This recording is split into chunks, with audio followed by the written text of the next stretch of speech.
Shalom, shalom, selamat pagi, sejahteralah hidup kita di hari Selasa tanggal 22 Maret tahun 2022. Adalah anugerah yang patut kita syukuri jika kita berada di hari ini, amin.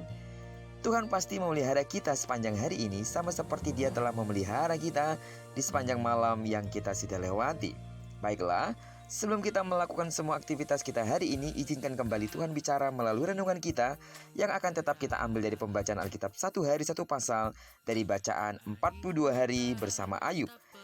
Dan hari ini kita sudah berada di hari yang ke-14, maka hari ini kita akan membaca Ayub pasal 14 ayat pertama sampai dengan ayat yang ke-22. Judul perenungan kita hari ini, hari kita itu singkat. Sebagai pengantar renungan ini saya akan coba bacakan untuk kita ayatnya yang ke-14. Kalau manusia mati, dapatkah ia hidup lagi? Maka aku akan menaruh harap selama hari-hari pergumulanku sampai tiba giliranku. Hari-hari manusia hanya satu kali, tidak ada duplikatnya atau fotokopinya. Jika hidup yang hanya sekali ini saja salah kita jalani, kita akan menderita untuk selama-lamanya. Jika kesempatan hidup yang singkat ini tidak kita gunakan untuk mengejar perkara-perkara rohani, maka sesudah mati kita tidak memiliki kesempatan lagi untuk memperbaikinya. Sekarang adalah waktu yang terbaik untuk kita. Ada sebagian orang yang berprinsip, mumpung masih muda dan kuat, nikmati dunia ini dan bersenang-senanglah. Kalau tidak sekarang, kapan lagi katanya. Dalam hal ini Alkitab memperingatkan, bersukarialah hai pemuda dalam kemudaanmu. Biarlah hatimu bersuka pada masa mudamu. Dan turutilah keinginan hatimu dan pandangan matamu. Tetapi ketahuilah bahwa karena segala hal ini, Allah akan membawa engkau ke pengadilan. Pengkhotbah 11 ayat yang ke-9. Apa yang kita banggakan dengan hidup ini? Uang, harta, kekayaan, jabatan, atau popularitas? Apa gunanya seorang memperoleh seluruh dunia tetapi ia kehilangan nyawanya? Karena apa yang dapat diberikannya sebagai ganti nyawanya? Selain singkat, kehidupan ini juga diwarnai dengan problematika.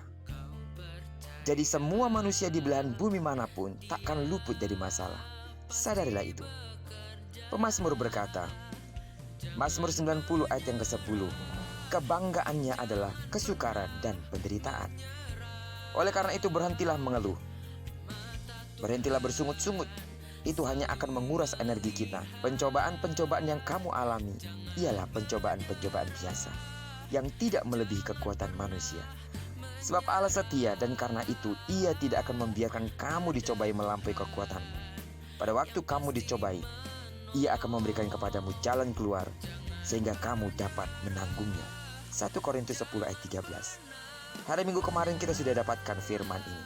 Pencobaan-pencobaan itu menjadi biasa karena sebelum pencobaan itu datang, bukankah Tuhan sudah berbicara kepada kita dan menguatkan kita dan memberi solusinya lewat kebenaran-kebenaran firman-Nya yang menjadi persoalan. Apakah Anda mendengar firman-Nya dan mempraktekkannya? Percayalah, tidak ada manusia di kolong bumi ini yang tidak punya masalah. Tapi ingat, pencobaan itu menjadi biasa kalau kita sering mendengarkan Tuhan bicara. Karena ketika Tuhan berbicara, Dia terlebih dahulu memberikan solusi kepada kita untuk menjalani hari-hari kita di kemudian. Itulah yang membedakan kita dengan orang-orang di luar Tuhan. Yang menyertai dia adalah tangan manusia, tetapi yang menyertai kita adalah Tuhan Allah kita yang membantu kita dan melakukan peperangan bagi kita. Karena hidup ini begitu singkat, marilah kita jalani hari-hari kita dengan hati yang takut akan Tuhan, penuh dengan ucapan syukur. Karena seberat apapun problem dan persoalan yang ada di dalam hidup kita, Tuhan tidak pernah meninggalkan kita. Karena itu mulai hari ini, jangan sia-siakan waktu yang ada. Jangan sia-siakan waktu yang begitu singkat ini. Pergunakan waktumu dengan baik. Dan kalaupun kita harus menghadapi persoalan demi persoalan, pencobaan demi pencobaan, ingat, Tuhan memberikan pencobaan atau Tuhan menguji kita bukan untuk menghancurkan dan menjatuhkan kita, tapi Dia ingin memunculkan kualitas dari dalam hidup kita. Dalam singkatnya hidup ini, percayalah ada kekekalan yang sedang menunggu kita.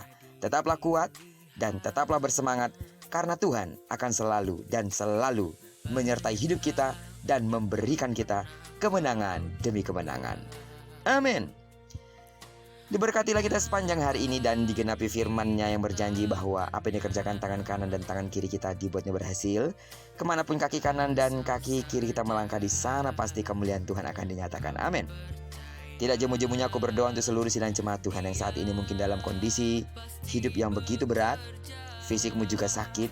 Percayalah, selama kita bergantung kepada Tuhan, persoalan itu tidak akan pernah melebihi kekuatanmu. Penyakit itu tidak akan pernah menghancurkanmu. Justru persoalan dan penyakit itu akan membuat mata kita celik, asal kita sungguh-sungguh berharap bahwa Tuhan pasti menolong dan memberkati serta memberikan jalan keluar kepada kita saat kita berserah sepenuhnya kepadanya. Diberkatilah kita semua. Berkatilah kita juga semua bersama dengan orang-orang kita kasihi serta bersama dengan orang-orang kita cintai dimanapun mereka berada. Terpujilah nama Tuhan. Shalom.